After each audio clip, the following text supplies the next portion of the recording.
Yeah, expectations are critical when it comes to retention. The way we try and set it up is, assuming all this makes sense, here's kind of how it plays out. So we're usually launching a new website and creating new content. We usually tell them it's going to take us about 6 to 8 weeks to get the new version of the website launched. And then from there, the SEO piece of it, really is going to take another 2 to 3 months after that. So you're going to be seeing the activity. You're going to see us set up the tracking and build the website and write the content, and you're going to see the activity. But it might be 3 or 4 months before we're really starting to fire on all cylinders. Now, the one thing we're going to do right out of the gates in order to kind of augment the results is we're going to run a paid search campaign. We're going to set up some landing pages. We're going to set up ad groups, and we're going to drive paid traffic to those landing pages so we can start to generate calls. Welcome to Show Me the Nuggets, where each week Joe chats with world-class entrepreneurs to find out the key principles, strategies, and processes that lie behind their outstanding achievements. Now, your host, the no bullshit serial entrepreneur, Joe Troyer. All right, everybody, welcome to another episode of the podcast here today. And guys, we are super privileged to have none other than Josh Nelson with us here today. For those of you guys that don't know Josh, he's the founder and coach at the Seven Figure Agency, and he is the CEO of Plumbing and HVAC SEO. And guys, we have an absolute pleasure and a great conversation that we're going to have today with Josh. And I just wanted to put in a little note that Josh does have an upcoming 2-day workshop coming up called the Local Agency Accelerator Intensive here in South Florida. So if you're up for traveling, definitely an event that I would recommend checking out if I were you guys. I definitely want to chat with Josh about coming myself. So Josh, man, without further ado, thanks so much for coming on the call today. My pleasure. I'm stoked to be here. Excited to have that conversation with you. Awesome, man. So I got to give props where props are due, and we were talking a little bit about this before we started the recording here, just while we were getting kind of set up, so to speak. And I just told Josh, man, like I wanted to concentrate specifically on webinars because I think that there's nobody in the agency space specifically that has really leveraged webinars like you guys have. And I got a little stat here. I got to give you props. You guys went from a startup with 0 clients to now over 370,000 a month in recurring revenue. Yeah, that's right. Dude, like that's impressive. And focusing on just, kind of really 1/2 verticals, that's an amazing feat. Yeah, no doubt. It's been a lot of fun. And, we also made the Inc. 5000 list of fastest growing companies the last 3 years in a row as a function of that. And so, yeah, I mean, there's riches in the niches. And if you take an aggressive approach, fast growth is possible. And even in this local agency world. So would you say that you started really going after plumbing and HVAC by accident, or did you get lucky with a client or two, or did you have this like predestined in your mind? Or tell us kind of how that specific vertical came about. It was kind of like a quasi lucky, quasi strategic move. In retrospect, I had worked at Reach Local, and I was one of the sales reps there, internet marketing consultants, and selling local businesses. And in being there for about 1.5 years, I saw there were certain verticals that played better. And I saw that if you could come in and say, hey, I specialize in working in this space. I tried dentistry, I tried bankruptcy, I tried plumbing. It made things easier. And so when we started our own agency back in like 2011, we decided, let's position ourselves as the expert in a couple of spaces. And so we set up plumber SEO, we set up roofer SEO, we set up contractor SEO, and we got some great results within plumbing. We started to build some momentum behind it. And, after we had 10 or 15 clients, it was just like, okay, let's laser focus on this. And it was off to the races from there. Wow, that's awesome, man. So obviously a bunch of your success comes from webinars. What do you think are kind of the other core kind of components in terms of the prospecting side of things that you guys are really relying on these days? Yeah, I'd say, I think foundationally, it's being involved in the industry. So, in any niche, like for us, plumbing and HVAC, there's the National Plumbing Association, there's subgroups within that. And, rather than just trying to find a cold audience, what we did was we joined the associations, we got access to their list, we were able to draft on that affinity, and then everything we did within that space kind of was magnified because we were creating content for that audience. We were doing webinars, we were, creating cheat sheets, we were doing podcasts like this in the industry. And instead of just putting it out in a vacuum out into cyberspace, we were able to send it to an affinity group and have them, kind of receptive to that content. And so that really helped to shortcut the process for us. So that's beautiful. Any tips, tricks, thoughts on kind of building those relationships with the associations and the affinity audience, so to speak? Yeah, I'd say first of all, just research what are the associations and groups within your niche. Reach out, find out what the process is to join, find out what the benefits are to join. Sometimes you get the full name, address, phone number, email, contact details of those people. The best way to really add value out of the gates is to offer to join, and you pay for that, and then to offer to exhibit at their events. Usually, any industry association has annual events, quarterly events at the national level and the local level, and they want sponsors. They want people to help pay for the space, so to speak. And so you start off by sponsoring, and then start to work relationships with the people that run those events and run those groups, and ask how you can help, and ask how you can maybe put out content that would be valuable. And by doing that, you can kind of work it from both angles. Yeah, that's awesome. Great tip there. Okay, cool. Definitely want to follow in your footsteps with a couple different verticals that we're having success with. So that helps. All right. So obviously you had plumbing and HVAC kind of take off, right? But now you've kind of went into a whole new market with Seven Figure Coach, right? Helping other agencies build out their agencies. What was the initiative there? What made that happen? What was kind of your thought process? Well, I mean, I'm always a big student of the game, right? I read all the books, I sit on the seminars, I go through the training, and I think at the time it was Mike Coings from Main Street Marketing Machines and other guys like that. And I went through their courses, and as I was sitting in the sessions, we were one of the top guys. I think we were at like 40 or 50,000 a month in recurring revenue, and most people were just trying to get one or two clients. And I was like, man, there's not a lot of people that are actually doing this and growing that are sharing what's working for them. And so once we grew ours to seven figures, which was $83,000 per month, I was like, why don't I take this, call it Seven Figure Agency, and really share in real world, not guru land, but real world. What did we do? How did we get our clients? How have we grown? And I find that I learn just as much teaching as I do doing. And so, in kind of unpacking, how do we land the clients? How do we serve the clients? How do we retain the clients? It made us even better at what we were doing within our agency. 100%. To really teach it and to teach it well, right? And not just the guru business. 100%. It's gonna make your team better. Definitely get that. Cool.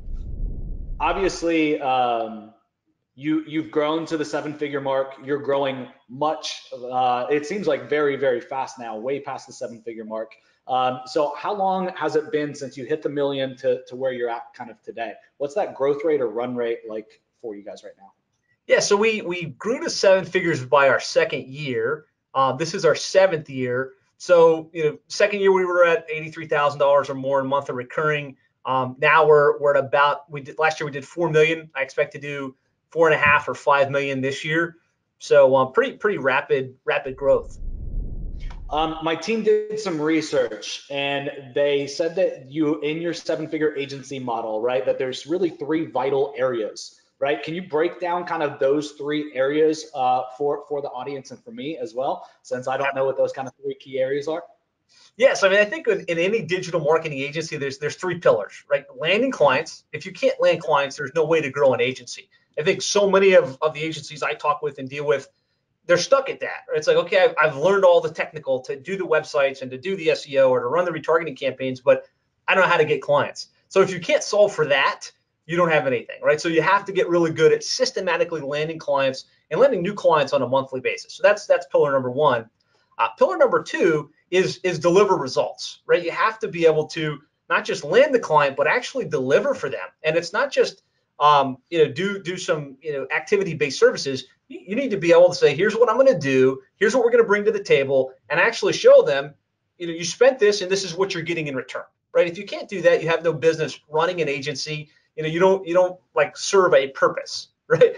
Agreed, right? I'm so glad you said that. So glad you said that. I'm not a fan of the activity model. Not a fan at all of the activity model. So glad to hear that you aren't necessarily either.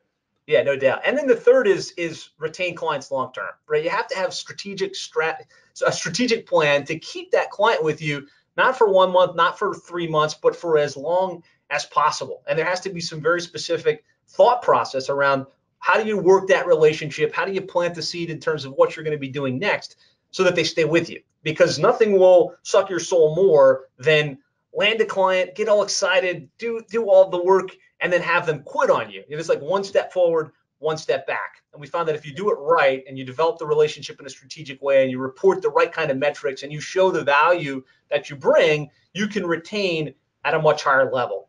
I mean, those are the three key pillars. Really, they all work to help you scale an agency. And then, of course, when it comes to scale, that's the next piece, right? You have to, be able to put systems, procedures in place and develop a team so you're not doing it all yourself so that you can actually, run a successful business, live your desired lifestyle, have some personal freedom to travel and do the things that you probably set out to do when you started your agency in the first place. Okay, good stuff. So 1 is systematically land clients, 2 is deliver results, and then 3 is obviously get the clients to stick around long term. So if we kind of deep dive a little bit on number 1, right? So what are kind of the core principles, so to speak, on actually systematically landing clients? Yeah, I mean, to me, there's only a handful of ways to land clients. I think, that starts with cold outreach. You have to have a strategy to develop the list, whether it's through joining the association, scraping through tools like LeadScope or Lead Kahuna, or buying a list from Info USA. You have to get a list, and then you have to have a process to warm that list up. So what I think of it is you have a cold outreach strategy. We've got a couple plays that work well, but one is just, hey, we're looking to work with one plumber in your area, right? And have a couple emails along those lines. We're looking to work with one. These are the results we've gotten with others. Would you like to jump on board?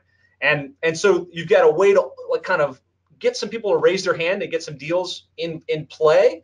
But then you also want to switch to long-term nurture. So we send a handful of emails to kind of break their attention, and then we shift to value add. So that's where the webinars come into play. That's where the case studies come into play. That's where the podcasts come into play.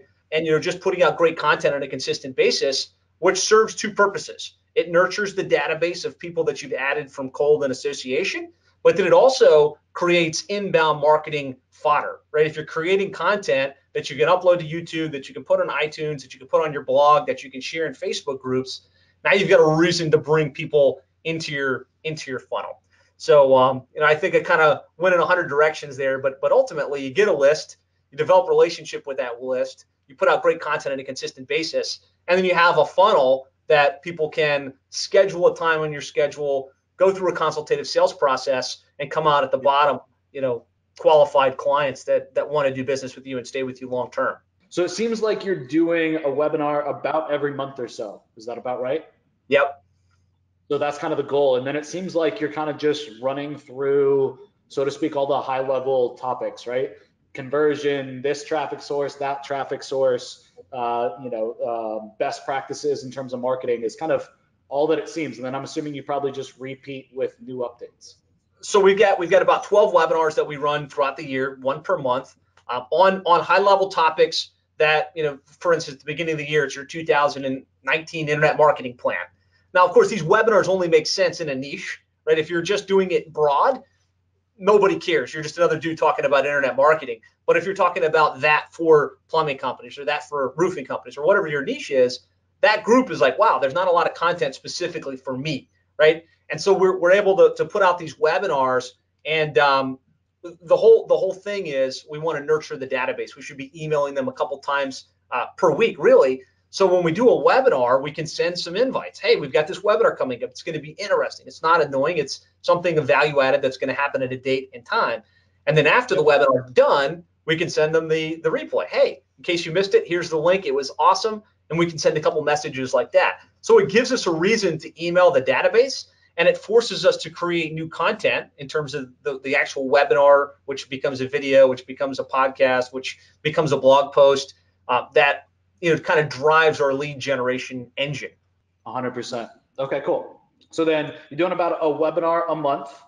And on those webinars, it seems like it's pretty much no pitch. It's all content, kind of best practices. And then it seems like at the end, you're kind of consultative, right? Type of close, right? Is this something that you'd like to do for yourself, right? You want some help right, jump on a call with us? Is that kind of the pitch? Pretty much. There's two places. It's definitely no pitch, but there's two places that the appointment kind of is generated.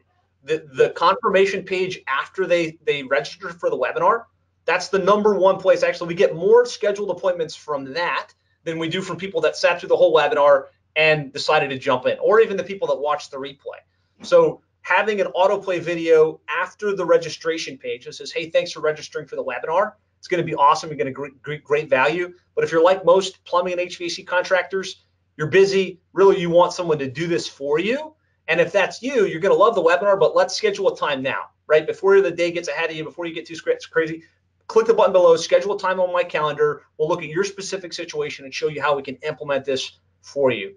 Right there, probably 70% of our appointments are booked from that, right? Pretty powerful insight. Yeah, that's huge, right? Like most people would think it's all about the webinar, really, but like you're saying, like the webinar doesn't really matter. I mean, it does, right? But 70% comes from the thank you page, which is just absolutely crazy. That's an amazing tip. Thank you for that. Yeah, and then the webinar, you show up, you provide great content, you answer questions, and at the end you say, hey, hopefully this was useful. If you'd like to talk with us about how we can help you implement this, type in comments, schedule, or let's schedule. Our team will reach out and schedule a time to chat. That's pretty much where the second wave of appointments come from for the webinars. Okay, from follow up, from your team reaching out, right, to people that had questions or wanted to learn more. Yeah, or at the end, saying, look, if you want to schedule, go to plumberseo.net/schedule and pick a time. Okay. And are you guys doing stuff where you're seeing like who attended and how long they were there, and then kind of doing outreach or any type of automated follow up to people that were there for a long time? Or you just like, just schedule the appointment and we'll go from there? Kind of what's your mentality? In the perfect world, you would get drilled down at that level. We're not, because we're doing one every single month, and it's kind of live and then it's syndicated. We don't drill down at that level. It's like, let's try and get as many people on as possible. Let's move them to an automatic appointment on the thank you page, and let's follow up with everybody, whether they attended or not. Get them the replay and ask them if they want to schedule a time to meet. Awesome. So I know the answer because we talked about this last time we saw each other, but I think it's something that I got to ask for the audience. So you're the one doing the video, right? And you just impromptu did it, right? On the thank you page when they register for the webinar, getting them to run that strategy session. And it's you, but obviously you, Josh Nelson, right, don't show up for each and every one of these consultations. How do you guys handle that, right? Is there any pushback? Can you give us kind of your thoughts on this? Got a great question. Yeah, I don't take the appointments at this point. Fortunately, I have a business development team that takes those calls and takes them through the consultative sales process. Being that I'm the face of the company and I'm on the videos and I'm the one sending the emails, you'd think people would show up and be like, hey, what the heck? Where's Josh? I would say very, very rarely do we get any kind of pushback, right? They show up and a lot of them convert into new clients.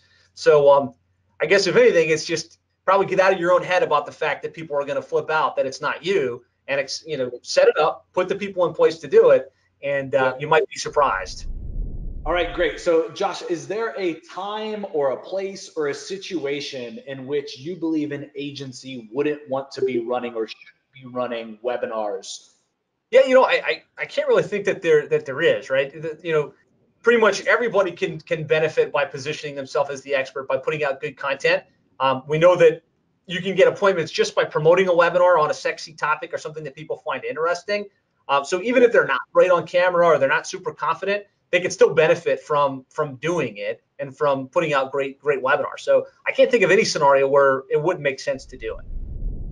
So what do you think then are kind of the key principles to running a successful webinar? When you look at like your campaign, right? Like what are the things that you're a little obsessed about? What are the things that you're like, these are the KPIs or these are the things we got to be really good with? Yeah, I mean, I think that the email promotion of the campaign has to be strong. So you really want to think through what are 4 or 5 emails that you can put together that would capture the interest of your prospect and get as many people to register as possible. So I think really getting the email copy on the front end for each one of your webinars to be nice and strong. Obviously having the confirmation on the thank you page where the, hey, thanks for registering, we just talked about a couple minutes ago, is like mission critical. And then just making sure you've got at least 2 or 3 emails that go out after the webinar. Hey, here's the replay. hey, just in case you missed it, here it is again. And then, hey, if you're too busy and you can't watch the whole thing, at least go to minute 17 where we unpack this really cool strategy. You have to go check that out. I think those are the keys. And then almost as important is the syndication process. So not just doing a webinar, showing up live and calling it a day, you get massive value by syndicating it. So, you can take one webinar and turn it into 7 pieces of content that all bring people back into the funnel, so to speak. I don't know if you want to speak to that syndication process at all. Yeah, we do lots of content syndication. So I'd love to hear how you guys are kind of unpacking or splitting up that, webinar into 6 or 7 different pieces. That'd be great. Absolutely. So obviously you get the video, right? And we take that video and we put it up onto YouTube. Then we take the audio and we can put that up on iTunes as a podcast episode. Then we take the video file and we have it transcribed on rev.com. So we've got a great long form. Then we can take it and put it onto a replay page. On ClickFunnels, that's the page where you send them, where they can watch the replay, but directly beneath it, we're giving them a strong call to action. Let's schedule a time to talk. We can take all of the pieces of it, the video file, the transcription, the audio file, make it a blog post on our website.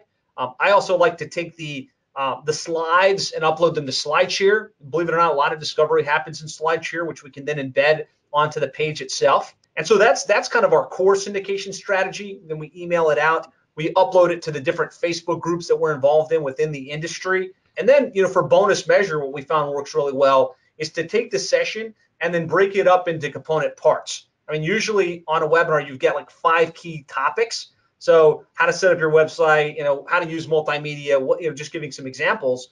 And so you get an hour-long session, but bullet 1 is like a quick 15-minute vignette on that. And then bullet 2 is another vignette. So we take that, we slice it up, and then we throw an end cap on it, which is just, they watch that 15 minutes and say, hey, if you found this interesting, you like other ideas and strategies on how to more effectively market your plumbing company online, go to plumberseo.net/free. There we've got an implementation guide that will really walk you through how to implement this stuff in your business. So, go there now, and I'll talk to you soon. Just something simple like that at the end of all of these videos.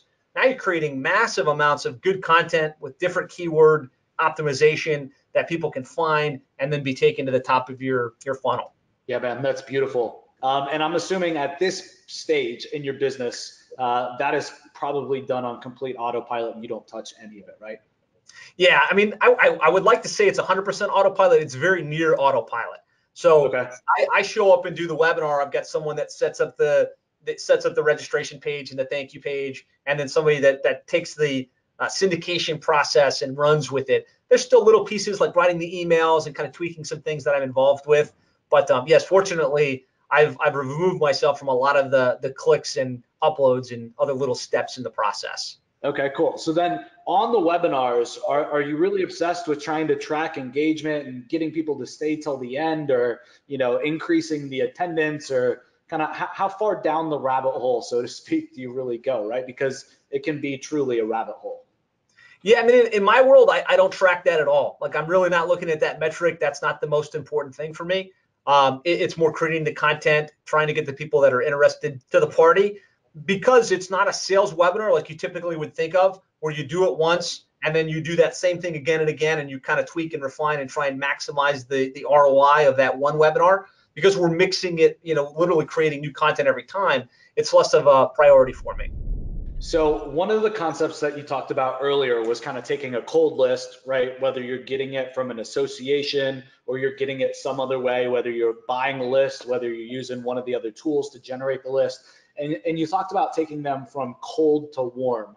So I would assume that the transfer to warm probably happens when they opt in on your email list, they opt in for a webinar. What are those different kind of opt-in points where now you got them and they're warm, so to speak, and now you're using something I would guess like Infusionsoft or ActiveCampaign, or can you talk about that a little bit? Yeah, so we tend to send the cold emails out of a system like Mailshake, where it's really made for cold outreach. You don't want to dirty your list. You don't want to have all kinds of issues. So we've got 3 different campaigns that we run to the cold audience. And the whole idea behind those emails is to get the people that are interested to raise their hand, right? And just say, hey, I'm interested. What we've done with good success, and it may not be a great best practice, is once we send those couple of campaigns, we kind of sorted through it a few times. We look at who drops out, who unsubscribes, who flags it as spam, and we remove them from the list. But the people that get those 3 or 4 emails and they don't complain, we've kind of taken the assumption they're in our niche, they're somewhat interested in this topic, they've seen a couple emails from us, and at that point we just kind of soft transfer them into Infusionsoft. So whether that's Infusionsoft or ActiveCampaign, I call it a soft on-ramp, because technically they haven't opted in, and this is probably not a best practice, but they also haven't unsubscribed, and we can say we've been emailing them in a different platform for some period of time. And so usually that passes the stink test on Infusionsoft. And because we know that they've not bounced and they haven't unsubscribed and they haven't written back, hey, don't ever email me again. When we start inviting them to webinars and we start sharing case studies and we start sharing interviews like this, we don't get a lot of pushback. We've not really had any spam complaints through that process. So that's kind of how we do it.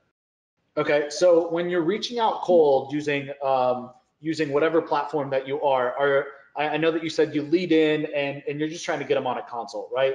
Here's a case study. Here's what we're doing. We're trying to find somebody in your area to work with, right? Would it be worth a discussion, basically? Then is that kind of like the only angle? Is it all direct to a consult? Or are you promoting the webinars directly or the podcast directly? Or do you wait until it's kind of warmed up, so to speak, before you do that? Yeah, I mean, so there's the 3 plays are, we're looking to work with one in your area, kind of the exclusivity play. Hey, Denver just opened up. We're looking to find the right contractor. We researched your company and thought you were a good fit. The couple messages are along that angle. Could you handle an additional 3 to 5 water heater replacements or some other high ticket service that we know they all want, just for them to reply back and say, yes. Okay, great. Well, I specialize in helping plumbing and HVAC contractors generate an additional 3 to 5. Can we jump on a quick call, right? Or just picking up the phone right at that moment and talking. So that's could you handle an additional 3 to 5?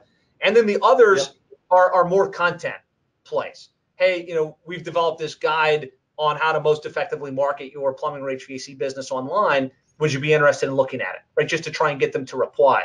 And then, those are the 3 plays, the content play.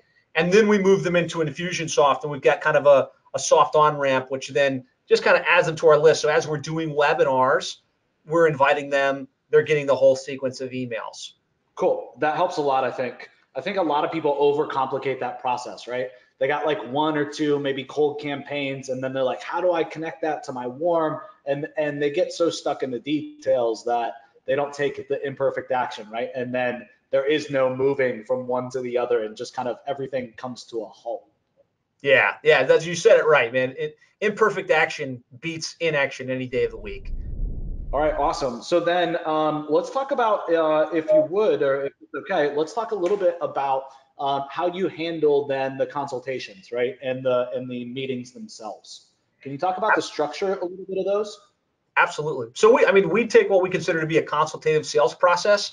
So it's more, assuming that it's a pre-scheduled appointment. And we usually, if it's not pre-scheduled, tell them, hey, look, we want to take a couple minutes to look at your website, to look at your current rankings, to kind of review your paid strategy, so that when we do meet, we can talk about your actual situation and how we can help, right? So that's the first step. Make sure that it's scheduled and there's a little bit of due diligence that can be done on the front end. And then for that call, it's really more of a consultative. Hey, tell me a little bit about your business. How are you marketing today? What are your goals? What's slowing you down right now? So we kind of build a little bit of rapport. We kind of build the gap between where they're at and where they want to go. And then we say, hey, we did our research, and we pull up, like on a Zoom meeting like this or a go-to meeting, we pull up their website and we pull up their ranking report from Bright Local. And we pull up some other reports that we've run to get a sense of how they're performing from a paid search perspective. And then it's really, let's talk about what's good. Like, hey, look, the website looks okay, but here's how it could be better. Let's look at the rankings. Look, you rank for these couple of geeky words, but not the rest. Here's what we can do, right? We need to create more content. We need to change the title tags in order to bridge the gap here.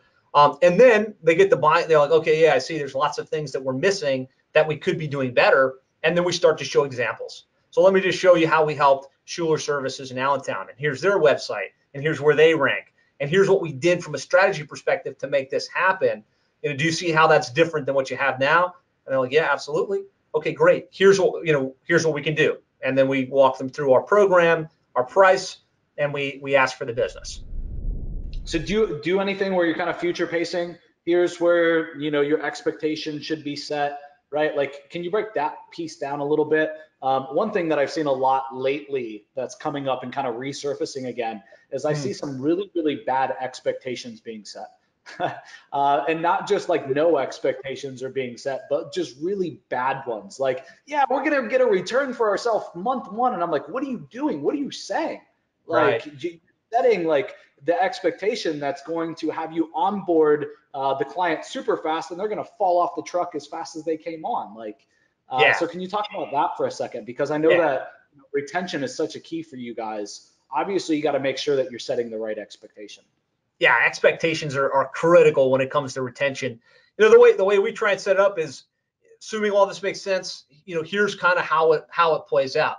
So we're usually launching a new website and creating new content. We usually tell them it's going to take us about 6 to 8 weeks to get the new version of the website launched. And then from there, the SEO piece of it, really is going to take another 2 to 3 months after that. So you're going to be seeing the activity. You're going to see us set up the tracking and build the website and write the content, and you're going to see the activity. But it might be 3 or 4 months before we're really starting to fire on all cylinders. Now, the one thing we're going to do right out of the gates in order to kind of augment the results is we're going to run a paid search campaign. We're going to set up some landing pages. We're going to set up ad groups, and we're going to drive paid traffic to those landing pages so we can start to generate calls. Our goal really in the first month is to get everything off the ground, right? So that's setting up the AdWords campaign, setting up the SEO strategy, getting all the information we need from you. Month 2 and month 3, our objective is really just to break even, generate enough leads and enough calls that we cover our expense. Can you agree if we break even in month 2 and month 3, that would be a good place? Absolutely.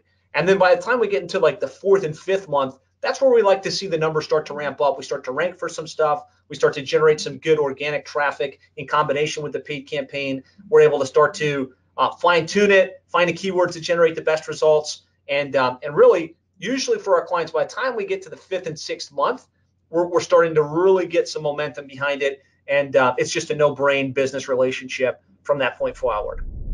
Okay, so great stuff there. Question, I guess, that break even, is that on like average customer value long term? Is that break even like in 3 to 4 months you're breaking even and the customer and the transaction amount today, right? Or as the HVAC and plumbing company services them for the lifetime? How do you guys kind of break down that math? Because they're obviously two very different things. Yeah. I mean, and you could also say, is it break even based on revenue or or net profit, right? Because those are two massively different things. I think for them, at least in our space, there is a lifetime customer value. With the customer will come back again in the future. They may buy a system. They may refer somebody. We've had a hard time getting the contractors to really buy into that and be like, okay, yeah, I need to be break even based on that long term. So really, it's if you're investing $5,000 with us, by the time we get to the 3rd month, we want to at least be producing $5,000 in revenue to justify the expense, right? And usually, if we're at least at that territory, they're pretty happy with the results, and of course, it starts to increase from there. Yeah, they see the ramp, they start seeing the traction, and they see the graph, right? They see the ramp up. Okay, exactly. All right, cool. So in terms of retaining clients, then what are the kind of the other big things that you focus on besides setting expectations? What do you think are the major levers there? So, I mean, from a retention perspective, a couple things. The way that you start the relationship sets the expectation for the long-term relationship. So we really try and go out of our way to make the initial 60 days really hands-on and really impressive. So we send them a welcome basket in the mail. They get a $75 welcome aboard. We're excited about working with you. We've got a really well mapped out onboard process where we gather the usernames, passwords, multiple calls to kind of set what's your unique selling proposition, what assets do we have, and really set the expectation out of the gates early. After that, really it's about the results and the service that they get. One challenge we found in our agency, and we find it with a lot, is they think that the results are going to carry the day, right? Just because the client's getting calls and return on investment, they're going to be happy. And that's, unfortunately, it's not the case, right? They need to feel pursued. Like the number one reason a client will leave is perceived indifference. Like they just feel like you don't care, you're not engaged, and you're not like thinking about the next step. So you have to have a process where you're meeting with them on a monthly basis, you're pursuing them for that monthly review, you're kind of showing them not just the value and the activity and the return, but you're also always planting the seed in terms of what's next. I think that's the biggest reason people stay, is they feel like, okay, Plumber SEO is thinking about the next thing. How are we going to drive more paid search? How can we tap into local service ads? How can we tap into social media advertising? And like, to the extent that you're planting those seeds in terms of what's next, the client usually is going to stay with you long term. So I definitely see that the webinars, right, and you adjusting the webinars and keeping them fresh and up to date can actually be a client retention plan, because they're saying, oh crap, Google just made these updates, but it's okay, right? Josh and his team are all over this, right? Yeah, because they see that you're a thought leader in the space, and you're updating content, and you're putting out fresh, relevant information on a consistent basis. That definitely has a play. And then I'm assuming too, in terms of what's next, so to speak, is I'm sure that you have a roadmap that you're following so that your account managers are saying this is what's next, right? And they have that kind of runway, right? So they're not reinventing the wheel in those conversations as well. Yeah, no doubt. I mean, the first 24 months is all mapped out. Like, here's what we're working on. Here's what's next. You have to start to get a little creative after the 24th month, but you can kind of recircle back. And there's always new things happening in the industry, and it's kind of different on a case-by-case basis. If they're rolling out some new division in the company, or they're looking to expand to a different service area, you can kind of just be talking about those next step things that you can bring to the table as a company. So in terms of client criteria, right? What kind of clients do you work with? What kind of clients don't you work with? And then can you talk about kind of the evolution of that, right? Because we don't all start out where we are today. That's fantastic. I think that client selection is one of the biggest determinants of success. And by that, I mean, in any niche, plumbing, dentistry, roofing, there's clients that don't spend money, they can't stay long term. And if you built your business on those clients, you'd feel like, oh man, this is a total fail. Like, I can't win in this. But if you're dealing with the right kind of clients, the guys maybe doing $1 million or more per year in revenue, that have a marketing budget, that really have a successful business, and you build on that, then you can have a great foundation. So for us, our core client is doing about $1 million or more per year. They've got more than 5 trucks in the field at least, and they've already got money invested in advertising. They're already spending on Google AdWords. They've already invested in SEO, and so we're just showing them, look, you're already doing this here. We can do it better. Here's what we can bring to the table, and so that's our ideal client. As a matter of fact, anybody less than $500,000 per year in revenue at this point is disqualified. We tell them, hey, look, it's probably not a good fit. We'd like to refer you to some other places potentially, and that's worked well for us. And that's kind of our sweet spot right now. You asked about when we started, though. That's not where we started. Like, where we started, we were like, let's just get anything we can get, and we had to stub our toes along the way. We had to get the one-man operation and the guy with only his credit card to pay for our fee. And we won in a couple of cases, but the success rate in those startup companies and those smaller operations, just because they don't really probably run a great business and they're probably not succeeding in life, is much lower. So one thing, I want to make sure that this is transferable to everybody, right? You said 5 trucks. You also said like revenue. You said that they're running Google ads. They're doing organic stuff. So what could we say instead of 5 trucks maybe? Is there a differentiator there, or could we just drop that criteria? What do you think? Why do you say 5 trucks? What's the meaning behind that for you guys? It's probably more, it's more about they're not running it themselves. So usually if you're like in plumbing specifically, if you're doing it yourself, that means you're answering the phones and you're doing the plumbing in the field. You probably don't have your act together enough to be able to advertise and to monetize that advertising and to grow a successful business. So I guess if we translated that kind of unilaterally, are they really running a business where they have structures, where they have a team, or is it a one-man operator or a one-woman operator? In which case, that's probably not the kind of client that you want to build your agency around. And I think probably what people would want to ask themselves is like, is this business ready for scale? Yeah. I think about like my father's roofing company when I first started trying to help him, right? Like They weren't ready. They had one roofing crew, and that roofing crew, when it got busy, they could do no more work. So running ads for them was a no-go. It was a waste of time. So I think that, like, are they ready for that scale is maybe a question that we could put in the show notes instead of maybe the 5 trucks. I get it definitely in plumbing. So it could be like trucks or crews or, just, the wider question, are they ready for scale? Okay. Yeah. Awesome. So kind of getting to the top of the hour here. So I want to try and wrap things up a little bit. So could we kind of brainstorm real quick, Josh, on kind of the 12 topics? I'm sure you don't know all 12 off the top of your head, but could we come up with 12 topics for webinars to give everybody that's listening to the podcast?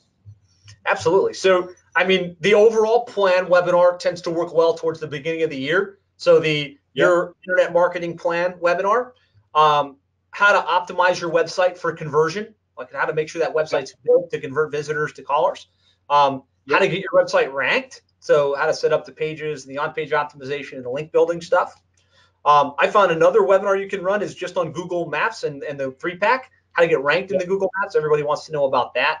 How to leverage social media, from an organic perspective, how to build your following, how to, drive more repeat and referral business through social media, how to tap into the power of paid search, especially Google AdWords, to generate more leads and more calls, how to drive more online reviews into your business, using tools and best practices. I'm sure there's more. Those are the ones that pop into the top of my head. Oh, another one we do is how to leverage video and multimedia. So why video is powerful, how to use it, the types of videos to shoot in your business. So that's probably not 12, but that's a good little starting point. Yeah. So that's 8. Just picking up on some things, right? Remarketing or retargeting. Yep. Could definitely be one. You could do one on, do you guys do anything on paid social? So paid Facebook or paid anything? You could definitely do one on that. Absolutely. You could do, one we've done in the past is live chat, like how to tap into the power of live chat to start conversations and generate leads. Is that 11? We got to come up with one more? 11, we got one more. So what if you almost did a year-end review of what's changed in the industry? Is that too close then for the marketing plan, right, coming the following month, so to speak? I mean, you could definitely have it in the rotation. You could also do look for something new that's happening. So could be a couple of years ago, it was about voice search. Everyone was talking about voice search and that being the big next thing. You do it on voice search. In home services specifically, there's Google local service ads, which we just did. It was our most attended webinar, most registered for webinar we've ever done, just because it's such a new, exciting topic. So cool. So then for 12, we'll just put something newer, buzzworthy, like local service ads or voice search. Yep. Brilliant, man. Thank you for that. That gives everybody, dude, a roadmap for the next 12 months. And I'm sure that each and every time they'll be thinking about the podcast and they'll be thinking about you as well. So that's great stuff. Awesome. So one more question to wrap this thing up, man. I know a lot of podcasts, they're like, give us the last 3 books that you read, right? We want to do something a little different. I want to ask you, Josh, what's the one book that's made the biggest impact on your business and why? I would say if there's one, I would give the nod to The Ultimate Sales Machine by Chet Holmes. Not sure. I'm sure you've read that book at some point. Yeah. I mean, it's just kind of it's the best book in terms of how do you build a sales process? How do you put the different marketing strategies in place from a strategy perspective? And then from a tactical perspective, how do you make the calls and get the appointments and do the follow-up correctly? I think it is kind of the foundation of a lot of the marketing and business development stuff we do in our business. Awesome, man. That's a gold resource for sure. And out of all the podcasts I've been doing recently, I haven't heard anybody mention that. So great tip there. So cool, man. I just want to thank you for coming on. You've shared a ton of knowledge that I know comes from practical experience, not kind of the guruism, so to speak. And so I really, really appreciate you taking the time to show up and hang out with my crew. For everybody that wants to follow up with you, Josh, and they want to reach out to you, they want to get more training from you, can you just let us know where to link up to in the show notes? Absolutely. Thanks for having me. This was a lot of fun. I appreciate it. You can go to sevenfigureagency.com. There you'll find I post almost daily new blog content. I've got a video series on there called How We Made the Inc. 5000 list. I shot it relatively shortly after we first made the Inc. 5000. And it just kind of unpacks our business model from a pretty deep level. And so if you're interested, that's probably the best place to start. 7figureagency.com, click the button to access the How We Made the Inc. 5000 list training video. All right, man. Thank you so much again for coming on. Really appreciate the time. My pleasure. Thank you. All right. See you guys. Now, before you go, I have something extremely special for you. What if some of the top entrepreneurs of our entire industry went a little nuts and decided that they give away their best products for free? Well, forget the what if. This is actually happening, all right? These top entrepreneurs join me, and we are now running a contest to give you their best products absolutely free. And you don't want to miss out on this amazing opportunity. So go check it out at digitaltriggers.io/contest. And I want you guys to understand that yes, this is a contest, but there is quite literally something for everyone. So just by joining, you are a winner. So go check it out at digitaltriggers.io/contest. Again, that's digitaltriggers.io/contest. And guys, again, this is a limited time contest. So go ahead and do it now before it's too late. We'll see you on the next episode.